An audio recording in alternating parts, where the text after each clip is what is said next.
Donc, bienvenue à cette soirée Premier Acheteur. On va commencer par se présenter. Donc, je vais te laisser, Samuel, te présenter en premier si tu veux bien. Oui, certainement. Bonjour tout le monde. Moi, c'est Samuel Pixero. Je suis courtier hypothécaire et chef d'équipe chez Centre Hypothécaire Dominion. Je suis dans le domaine depuis 2010, puis je me concentre surtout sur les premiers acheteurs et les gens qui investissent en immobilier. Merci pour la présentation, Samuel. Donc, bonjour tout le monde. Moi, je suis Catherine Larin. Je suis courtier immobilier résidentiel chez Sutton Synergie à Saint-Léonard. Je travaille, entre autres, avec les acheteurs et aussi avec les vendeurs, bien sûr. Donc, ce soir, la présentation va être concentrée sur les acheteurs, comme vous pouvez le voir avec notre première diapo. Donc, ce qu'on va faire, c'est qu'on va faire la présentation, puis ensuite, si jamais il y a des questions, on les prendra à la fin. Donc, voilà pour ça. OK. Bon, j'aimerais demander, là, si jamais il y a des gens qui veulent partager, est-ce qu'il y a des choses qui vous stressent quant à l'achat d'une première propriété? N'hésitez pas à nous mentionner dans le chat s'il y a quelque chose qui vous stresse, quoi que ce soit. Sinon, en attendant, peut-être que je peux parler de ce que les acheteurs me partagent souvent qui les stresse. Donc, souvent, ça va être est-ce que j'ai assez d'économies pour acheter? Est-ce que je vais être capable de faire les paiements? C'est quand même des gros paiements, tu sais, acheter une propriété. Comment je fais pour choisir ma propriété? Qu'est-ce que je veux? C'est quoi mes besoins? Tu sais, il y a plein de questions comme ça qui peuvent nous venir en tête quand on veut acheter une propriété. Puis ce soir, ben, on est là entre autres pour répondre à ces questions-là. Donc, on espère que le PowerPoint va vous aider à répondre à certaines questions que vous avez par rapport à l'achat d'une propriété. Donc, je vais commencer par vous parler un petit peu du contexte de l'immobilier en ce moment. Donc, j'ai un petit tableau aussi qui va expliquer là, par après, par rapport aux statistiques de janvier dernier versus les statistiques de janvier 2022. Donc, les délais de vente augmentent un peu là, cette année par rapport à ce qu'on avait en 2022. 2022, c'est encore un peu la folie. Niveau immobilier, ça s'est un petit peu calmé là, cette année. Je dirais depuis même la fin d'été, probablement 2022, c'est un petit peu plus calme sur le marché. Donc, un petit peu moins de surenchère et tout. Ça a un petit peu recommencé, par contre, la surenchère sur certains produits, des produits clés en main, abordables et tout. C'est sûr qu'il y a encore des acheteurs pour ça. Par contre, les produits un peu moins clés en main ou dans les strates un petit peu plus chères, comme exemple en haut de 600 000, là, ça peut être un petit peu moins abordable, exemple pour les premiers acheteurs. Donc, il y a peut-être un petit peu moins de mouvement là-dessus, c'est un petit peu plus long à vendre. Les prix, sinon, vont avoir tendance à stagner, diminuer légèrement. C'est pas la dégringolade majeure comme on l'avait prévu là, pour le moment. Donc, on va voir selon les statistiques de la prochaine diapo à quoi ça ressemble un petit peu. Et il y a aussi plus de propriétés à vendre qu'à la même période l'année passée. Donc, ça, c'est un petit peu encourageant. Si on veut, pour les acheteurs, il y a plus de choix qu'on en avait là, à la même époque là, l'année passée. Donc, quand même agréable d'avoir un peu plus de choix, un peu plus de temps. Des fois même possibilité de faire une deuxième visite, ce qu'on voyait pas en 2021, 2022, début 2022, si on peut dire. Donc, pour ça, c'est quand même agréable d'être un petit peu moins pressé si on veut, puis de pouvoir prendre notre temps là, en tant qu'acheteur.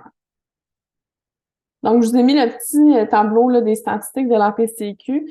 Donc, la PCQ, c'est quoi en passant? C'est l'Association professionnelle là, des courtiers immobiliers au Québec. Donc, c'est ça. Ça résume un petit peu qu'est-ce que je vous ai dit niveau statistique. C'est pour l'ensemble du Québec. Donc, ces statistiques-là sont aussi disponibles par région. Si jamais ça vous intéresse, n'hésitez pas là, à m'interpeller à un moment donné. J'ai d'autres statistiques qui sont disponibles aussi. Donc, on voit qu'il y a un petit peu moins de ventes, plus d'inscriptions. Les prix aussi ont tendance un peu à diminuer, comme je disais. C'est classé par catégorie, là, donc on a unifamilial, copropriété, plex. Donc, c'est vraiment différencié à ce niveau-là. C'est vraiment janvier 2023 versus janvier 2022. Donc, c'est quand même intéressant à la regarder, mais ça ressemble pas mal à ce que je vous ai dit à l'autre diapo, tout simplement. Donc, l'achat d'une première maison, qu'est-ce que ça nécessite? Ben, ça nécessite de la réflexion, mais surtout de la planification. C'est vraiment important de faire une bonne planification, d'avoir une bonne idée de qu'est-ce qu'on veut acheter, puis de faire les démarches finalement pour s'assurer que c'est possible, ce qu'on aimerait acheter, que nos moyens financiers finalement correspondent à nos besoins puis nos désirs par rapport à ce qu'on veut en immobilier. Donc, on va mettre toutes les chances de notre côté, puis on va entre autres passer par déterminer c'est quoi notre budget, c'est quoi notre mise de fonds, la capacité d'emprunt et tout. Ça va être le terrain de jeu plus de Samuel que le mien à ce niveau-là. Ensuite, je vais vous parler des étapes importantes là, pour l'achat d'une propriété. Donc, en premier, on a déterminé la capacité d'emprunt, pardon, avec une préautorisation. Ça va être Samuel qui va vous l'expliquer. Après ça, on va avoir trouvé une propriété avec l'aide d'un courtier immobilier, bien sûr. C'est sûr que ça va aller mieux quand on va être accompagné. On va voir les détails par rapport à ça. Ensuite, quand on a trouvé une propriété qui nous intéresse, on va tout simplement faire une promesse d'achat. On va voir un petit peu à quoi, là, qu'est-ce que ça implique finalement de faire une promesse d'achat. Ensuite, dans les conditions de la promesse d'achat, il va y avoir la condition de financement. Donc, qu'est-ce que ça implique? Ça va impliquer d'obtenir son prêt hypothécaire. Et finalement, quand toutes les conditions vont être réalisées, on va devoir trouver un notaire pour finaliser la transaction, donc pour rendre officiel, là, finalement, l'achat, la vente de cette propriété-là, tout simplement. Donc, je passe la parole à Samuel, là. Oui, donc dans l'achat d'une première propriété, donc la première chose qu'on va faire en préapprobation, ce qu'on va aller regarder, c'est quoi? C'est de déterminer en fait le plus important, votre capacité d'emprunt. Souvent, on parle beaucoup de prix d'achat, mais en réalité, ce qui va vraiment impacter votre budget, c'est vraiment la capacité d'emprunt parce que c'est ça qui va déterminer combien est-ce que ça va vous coûter par mois. Donc là-dessus, on va regarder 3 éléments. On va regarder, on va déterminer c'est quoi votre mise de fonds. Donc, où est-ce qu'on va aller chercher le montant qu'on a besoin pour la mise de fonds, pour l'achat d'une première propriété. On regarde ensuite les coûts additionnels. Souvent, on parle beaucoup de la mise de fonds, qui est l'élément que tout le monde parle. On a besoin de 5 grosso modo pour une propriété unifamiliale, mais il y a d'autres coûts aussi à prévoir lorsqu'on achète une propriété, que ce soit une première ou une deuxième ou même une troisième. Il y a plusieurs coûts là, qui sont rattachés à ça. Et finalement, on va vraiment évaluer la capacité d'emprunt, donc le montant pour lequel on va pouvoir se qualifier au niveau de la banque. Puis, ces règles de qualification sont régies grandement par le gouvernement fédéral. Donc, votre capacité d'emprunt devrait être sensiblement la même à travers les différents prêteurs.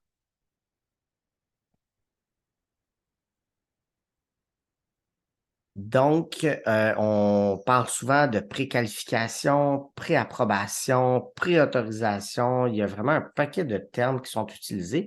Puis, il faut vraiment faire attention entre une préqualification et une préapprobation. Ce sont deux choses très différentes. Donc, lorsqu'on parle de préqualification hypothécaire, c'est souvent ce qu'on fait, excusez-moi la petite expression québécoise, ce qu'on fait sur un coin de table. C'est certain qu'il y a des avantages, c'est-à-dire qu'une préqualification, c'est quelque chose qui va être relativement rapide. On va se baser uniquement sur vos déclarations verbales. On ne sort pas votre bureau de crédit, donc c'est certain qu'il n'y a pas d'impact au niveau de votre code de crédit.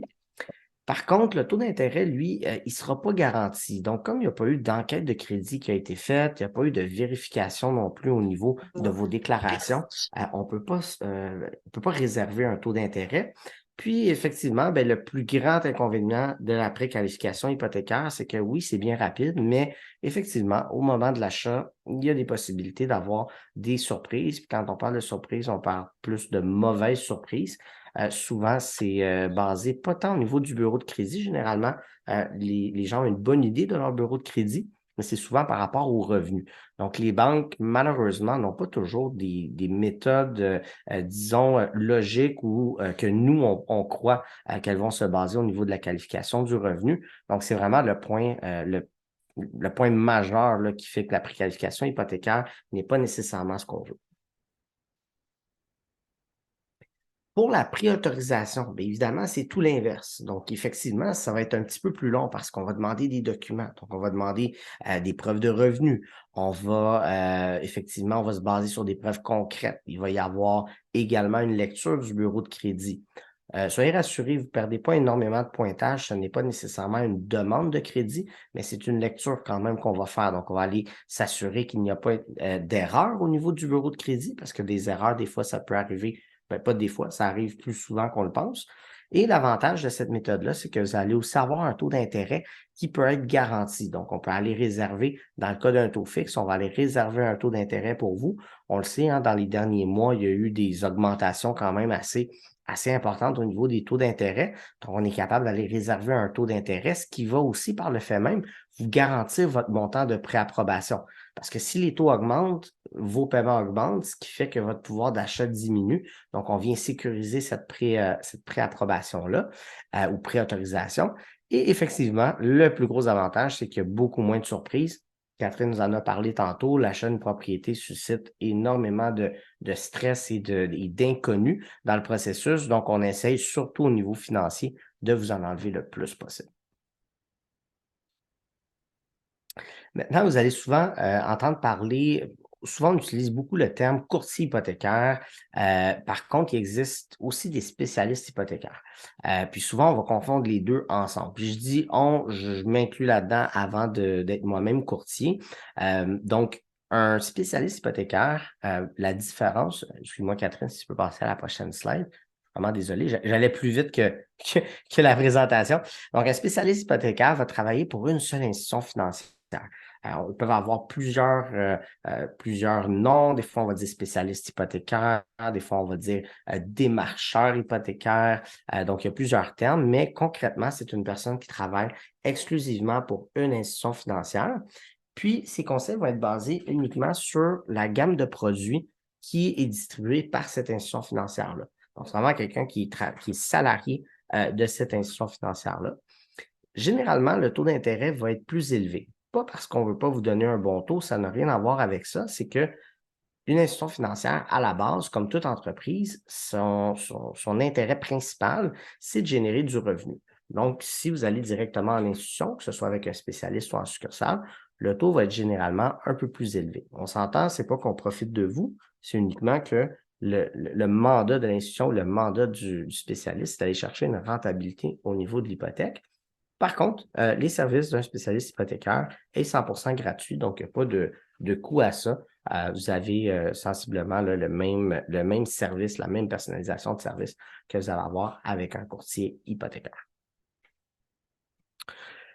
Le courtier hypothécaire, similaire un peu au spécialiste hypothécaire, va lui, par contre, avoir accès à plusieurs institutions financières, incluant les plus connues. Donc, souvent, les gens vont me demander, est-ce que tu as accès, à exemple, à Desjardins? Est-ce que tu as accès à Banque TD, Banque Scotia, des choses comme ça? Oui, effectivement, on va avoir accès à plusieurs institutions financières, dont la majorité des banques à charte, les caisses, mais aussi d'autres institutions virtuelles qu'on appelle, ou des sociétés de financement qui sont toutes des sociétés canadiennes. Donc, je vous rassure là-dessus, là, il n'y a pas de banque là, outre-mer ou quoi que ce soit. Là, ce sont tous des institutions qui sont réglementées au Canada. L'avantage que vous allez avoir, c'est que les conseils vont être basés sur l'ensemble des produits disponibles sur le marché. Donc, on est capable de comparer les institutions entre elles selon vos besoins. Donc, ça, c'est vraiment un avantage là, qui est non négligeable. Le taux va être généralement moins élevé. Encore une fois, pas nécessairement parce qu'on veut vous donner un taux moins élevé, mais tout simplement parce que les institutions vont être en mode acquisition. Donc, le but de ces institutions-là, c'est d'aller chercher de la clientèle supplémentaire. De ce fait, bien évidemment, votre taux d'intérêt va être un petit peu moins élevé. Donc, les offres vont être un petit peu plus agressives pour aller chercher de la clientèle supplémentaire. Le service est toujours 100% gratuit. Puis, un des avantages principaux, au-delà du taux et au-delà du service, c'est aussi l'accompagnement à long terme. Donc, généralement, un courtier hypothécaire, si vous regardez sur un marché, la majorité des courtiers sont dans le domaine depuis plusieurs années. Donc, vous allez avoir un service qui est un petit peu plus basé sur le long terme versus sur la transaction d'achat en soi. Maintenant, au niveau de déterminer la mise de fonds, d'abord, il faut vraiment se poser des questions simples. C'est quoi le prix que vous pensez pouvoir payer pour votre maison? C'est sûr que dépendamment du prix, ça va influencer le montant que vous allez avoir besoin au niveau de la mise de fonds. On le disait tantôt, généralement, on va parler de 5 pour une unité qui est unifamiliale. Puis, finalement, il faut regarder aussi au niveau du budget mensuel. Parce que oui, il va y avoir le paiement de l'hypothèque. Donc, on disait le montant du budget mensuel, donc c'est aussi les autres dépenses. Donc, pour ça, c'est vraiment important que vous fassiez un budget à votre niveau à vous, pas seulement du côté bancaire. Parce que du côté bancaire, il ne faut pas oublier que ce qu'on va regarder sans rentrer dans le côté technique, c'est vraiment un ratio d'endettement par rapport à vos revenus bruts, donc à vos revenus avant impôt. Alors que dans la vraie vie, on vit avec des revenus après impôt et on vit avec des budgets qui sont très différents. Donc, chaque personne ou chaque couple va avoir des priorités différentes. Donc, c'est super important de travailler sur votre budget. Puis finalement, on va regarder aussi au niveau des actifs liquides. Combien est-ce que vous pouvez investir comme actifs liquides? Ça me ramène un peu au point précédent que oui, c'est sûr que vous avez, exemple, 20 000 de disponibles, mais c'est important de ne pas utiliser 100 de vos actifs liquides dans l'achat de votre première propriété ou que ce soit deuxième ou troisième. Donc, il faut toujours garder une balance entre, oui, le budget, l'argent que vous voulez investir, mais aussi se garder un certain fonds de prévoyance.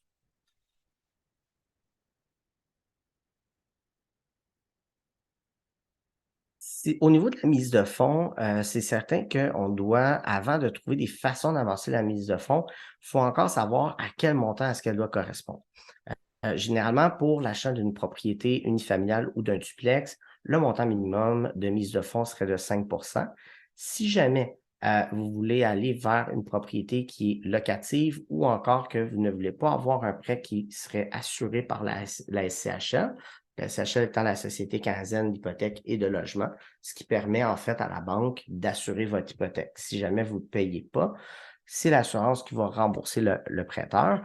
À ce moment-là, il faudrait avoir un montant de 20 On rentre un petit peu dans le côté technique. Tout ça, ça se fait beaucoup plus sous base individuelle, mais c'est juste pour vous donner une idée de grandeur qu'à la base, on parle de 5 ou 20 si on ne veut pas passer par la SH. Au niveau toujours de l'achat d'une première propriété, pour déterminer la mise de fonds, il peut y avoir plusieurs provenances au niveau de la mise de fonds, puis il y en a certaines des fois qu'on connaît un petit peu moins. Évidemment que les économies personnelles, c'est la base de l'argent que vous avez dans votre compte de banque, c'est assez simple. On peut avoir aussi le régime d'accès à la propriété, donc le fameux RAP. Là-dessus, je me garde une petite parenthèse qu'on ne verra pas aujourd'hui. Il y a d'autres programmes, un autre programme qui est en train d'être mis en place par le gouvernement. Mais grosso modo, le RAP, ce qu'il vous permet, c'est de retirer de l'argent de vos REER pour l'achat d'une première propriété sans payer d'impôts. Puis, il y a différentes stratégies qu'on peut utiliser, entre autres en allant chercher, par exemple, un prêt pour investir ou pour cotiser à vos REER pour aller chercher un retour d'impôt. C'est des stratégies un petit peu plus avancées ou complexes. Donc, encore une fois, on voit ça plus de façon individuelle, mais c'est juste pour que vous sachiez que ça existe. On va avoir évidemment l'investissement systématique. Donc, quelqu'un qui n'a pas encore d'économie, on peut se dire, parfait, c'est quoi le budget? Est-ce qu'on est capable de mettre 200, 300 dollars par semaine, par exemple, ou par paye de côté? Donc, en le faisant de façon systématique, ça vous permet d'accumuler plus facilement votre mise de fonds. Ça peut être un don ou un héritage, que ce soit un don de la famille proche, un héritage récent que vous avez eu. On dit souvent don ou héritage, puis héritage, il ne faut pas toujours penser nécessairement succession. Encore là, technique un petit peu plus avancée, mais il y a plusieurs personnes qui décident de donner leur héritage de leur vivant parce qu'au niveau fiscal, c'est plus avantageux dans la majorité des situations. Donc, encore une fois, vérifier avec votre comptable ou fiscaliste, mais il y a des façons de faire. Et finalement, soit une marge ou un prêt, qui est une façon un peu plus, je vous dirais, risquée, parce qu'évidemment, on va aller chercher un prêt pour donner la mise de fonds afin de contracter un autre prêt, mais c'est quelque chose qui peut être possible aussi au niveau de la mise de fonds.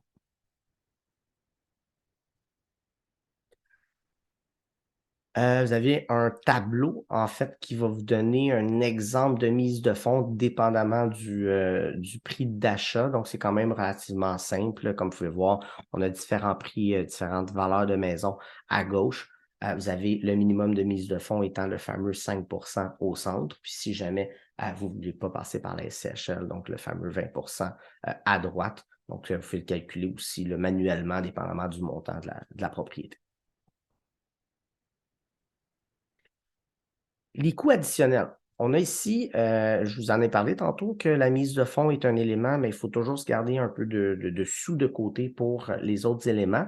On a ici un tableau qui vous donne une bonne idée des autres frais là, qui peuvent se rattacher à l'achat d'une première propriété. Donc, on a les frais d'inspection, autres analyses, que ce soit un test de périte, que ce soit un test de radon. Ça, c'est tous sont tous, pardon, des éléments que c'est plus Catherine qui va s'en occuper avec vous. Évidemment, le montant de mise de fonds, les frais de notaire, frais de déménagement, droits de mutation, taxes municipales et scolaires à réajuster, la TPS TVQ si jamais c'est une propriété neuve. Donc, il y a un paquet de petits trucs là-dedans. Je donne une petite règle de pouce qui est la règle qui est utilisée par la SCHL. La SCHL, ce qui a été déterminé, c'est qu'en général, on a besoin de 1,5 du prix de la propriété en frais reliés. Donc, si vous achetez une propriété de 300 000, on s'entend à avoir grosso modo, je dis bien grosso modo, 4 500 de coûts reliés à l'achat de la propriété. Évidemment, normalement, ça n'inclut pas le droit de mutation. Donc, n'oubliez pas le droit de mutation, la fameuse taxe de bienvenue, qui n'est pas exigée au notaire, mais qui arrive par la poste. C'est la ville qui vous l'envoie quelques semaines ou mois après, dépendamment de la municipalité.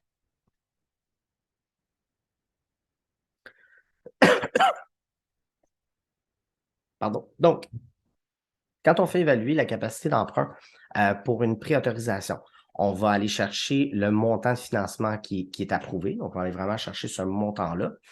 Le prix de votre maison ou de la propriété, que ce soit un condo ou autre que vous regardez, c'est beaucoup plus facile à déterminer parce qu'on a déjà le montant de préapprobation au niveau du montant de l'hypothèque. À ça, on rajoute la mise de fonds. Donc, c'est beaucoup plus facile pour vous de déterminer le montant. Le taux d'intérêt va être garanti généralement pour plusieurs mois. À ce temps-ci de l'année, on garantit le taux jusqu'au mois de juillet, donc excellent pour les premiers acheteurs qui sont en location. Puis, vous allez avoir un meilleur pouvoir de négociation, puis aussi beaucoup plus de crédibilité. Parce que quand vous allez aller visiter une propriété, puis que vous présentez face à un vendeur, bien, vous démontrez que vous avez fait vos devoirs. Voici le montant pour lequel je suis préautorisé. Puis, on a une garantie, une sorte de garantie aussi derrière ça, à savoir où, justement, on a sorti le bureau de crédit, on a vérifié les preuves de revenus. C'est beaucoup plus rassurant pour les vendeurs. C'est ça. Donc, Samuel vous a parlé pas mal de la partie financière là, de l'achat d'une propriété. Moi, ça va être plus la partie de trouver une propriété. Là. C'est ça mon travail en tant que courtier, c'est vous aider à trouver la propriété qui va correspondre à vos besoins, bien sûr, en tenant compte de votre capacité d'emprunt. Donc, pour trouver une propriété, ben, faut savoir un peu qu'est-ce qui correspond à notre style de vie. Donc, il y a beaucoup de gens qui aiment les maisons unifamiliales, individuelles, isolées. Pour d'autres, ça pourrait être la maison jumelée qui va être un petit peu moins chère habituellement que la maison isolée. Sinon, il y a le duplex, le triplex, exemple, qui peut être intéressant pour que notre hypothèque, dans le fond, soit payée en partie par nos locataires. Donc, ça donne un petit coup de pouce là, niveau paiement. Après ça, on a la maison en rangée, maison de ville qui peut être intéressante aussi. Donc, après ça, on a le condo qui est la copropriété divise. Donc, c'est ce qu'on voit là, principalement au Québec. Il y a aussi la copropriété indivise qui existe, mais c'est un petit peu moins populaire, entre autres, là, à cause que, bon, ça prend 20% minimum de mise de fonds pour acheter une copropriété indivise. Et, bon, c'est ça, c'est la propriété indivise, finalement, que j'avais mis à la fin. Ensuite, donc, le rôle du courtier, comme je vous disais, ben, c'est de protéger vos intérêts. Là, c'est principalement ça, son rôle au courtier. Donc, on peut se prendre un courtier acheteur, comme on appelle, qui va vraiment nous représenter là, pour l'achat de notre propriété. Puis, on est là vraiment à toutes les étapes. C'est ça qui est intéressant. On est là de A à Z en tant que courtier. C'est sûr que c'est pas tous les courtiers qui offrent le même service. Donc, je pense que c'est important de se renseigner sur qu'est-ce que le courtier offre comme service. Est-ce que le courtier va vraiment être là à tout moment de la transaction. Est-ce qu'on peut l'appeler, il va répondre, etc. Donc, c'est des bonnes questions à poser à un courtier, je crois, à mon avis. On va être là pour vous accompagner en toute tranquillité dans votre projet, pour partager nos outils aussi, notre expérience. Donc, souvent, les courtiers ont quand même pas mal d'expérience. On fait ça toutes les semaines, visiter des propriétés, faire des promesses d'achat, etc. Donc, on finit par avoir de l'expérience, c'est sûr. Sinon, on va aussi négocier pour vous. Donc, qu'est-ce qu'on fait? Ben, on va regarder les comparables, on va regarder dans le secteur qui nous occupe, ben, à quel prix les propriétés là, dans le même genre se sont vendues récemment. Comme ça va nous donner une bonne idée de qu'est-ce qui s'est vendu dans le secteur, à quel prix. On compare des oranges avec des oranges, si on veut. Fait que c'est ça qui nous aide en tant que courtier à savoir quel prix offrir là, en fait pour une propriété. C'est sûr qu'au bout de la ligne, là, c'est le client qui va prendre cette décision-là, mais on est là pour vous aider à prendre la meilleure décision à ce niveau-là avec votre confort là, par rapport à ça, bien sûr. On va vous donner aussi des conseils pour optimiser votre achat. Donc, c'est sûr que des fois, ça peut être intéressant d'aller vers des propriétés, par exemple, qui sont à rénover un petit peu, mais qui ont du potentiel, qui sont des secteurs intéressants. En immobilier, souvent, on dit location, location, location. C'est vraiment ça qui est la clé du succès si on veut faire un bon achat, puis qu'il y ait une certaine valeur aussi à la revente, puis que la prise de valeur soit intéressante dans le temps. Donc, c'est sûr que pour une maison unifamiliale, c'est un petit peu un investissement, entre guillemets, mais pour ce qui est d'un plex ou un investissement locatif, ben, on veut quand même que ça garde une bonne valeur de revente parce qu'un jour, on va sûrement vouloir le revendre. Alors, on va vouloir que notre investissement soit quand même liquide là, à ce moment-là. Pour une maison, c'est sûr que c'est plus de regarder un petit peu, ben, nous, on travaille où? Est-ce qu'on a des enfants qui vont à l'école dans un certain secteur? Est-ce qu'on veut les changer d'école ou pas? Etc. Donc, c'est des questions à se poser aussi.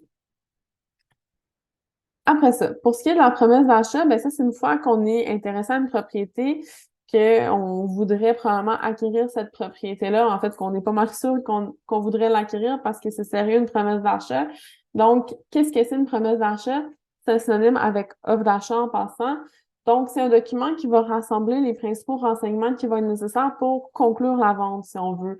Entre autres, il va y avoir le prix d'achat, la date de la signature de l'acte de vente, de l'occupation, qu'est-ce qui est inclus ou exclu dans la transaction. Ensuite, on va avoir toutes les conditions relatives à la promesse d'achat. Souvent, le classique, ça va être financement, inspection, il peut y avoir des conditions de documents, il peut y avoir certaines expertises, analyses qui vont être demandées. Ça va dépendre un petit peu c'est quoi la propriété. C'est sûr que les conditions vont être un petit peu différentes selon le type de propriété. Par exemple, si on est en campagne, où est-ce qu'on n'a pas l'eau de la ville, et les égouts, exemple que c'est un puits, une fosse septique, ben, il peut y avoir des petits tests qui vont être en fait, qui vont être demandés relativement à ça. Donc, on va être là, les courtiers, pour vous suggérer certaines conditions à mettre à votre promesse d'achat pour vous protéger finalement, là. Ensuite, pour le prêt hypothécaire, donc ça va être Samuel qui va vous parler de cette diapo-là. Oui, donc pour le prêt hypothécaire, on va regarder différents éléments selon vos besoins, puis votre capacité de remboursement aussi. On va regarder la fréquence de versement. Donc, est-ce qu'on paye au mois, ou 2 semaines, à la semaine, donc avantages et inconvénients des différentes méthodes. On va regarder évidemment l'amortissement. Généralement, on va chercher un amortissement de 25 ans, mais il peut y avoir toutes sortes de raisons où on va aller chercher un amortissement soit supérieur ou inférieur à 25 ans. Le terme. Évidemment, on connaît beaucoup les termes de 5 ans, c'est ce qui est le plus populaire en ce moment. Par contre, il peut y avoir plusieurs raisons, puis chaque situation est différente, qui fait qu'on peut aller vers d'autres termes, que ce soit plus long que 5 ans ou plus court que 5 ans. Et finalement, la marge de crédit hypothécaire, qui est aussi un autre produit d'hypothèque, tout comme on a des hypothèques à taux fixe, à taux variable. La marge hypothécaire est tout simplement un autre produit de financement. C'est aussi à cette étape-là, pardon, où on va aller finaliser une des conditions les plus importantes au niveau de votre promesse d'achat. On va avoir, oui, bien sûr, l'inspection, mais le financement est probablement une des conditions les plus importantes à respecter dans votre promesse d'achat. Petit mot à ce sujet-là, pour le vivre vraiment là, au quotidien, la collaboration de votre conseiller ou courtier hypothécaire avec votre courtier immobilier est vraiment un élément clé. C'est super important qu'il y ait une bonne communication entre les deux pour qu'on puisse bien coordonner votre dossier. Donc, si ce n'est pas déjà 2 personnes qui travaillent ensemble, c'est super important que vous les mettiez en contact et que les deux collaborent ensemble.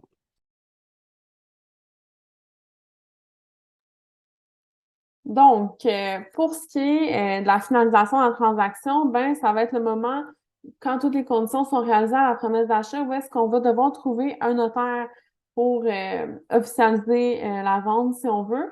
Donc, c'est quoi le rôle du notaire? Il y a plusieurs rôles. Donc, c'est un conseiller juridique.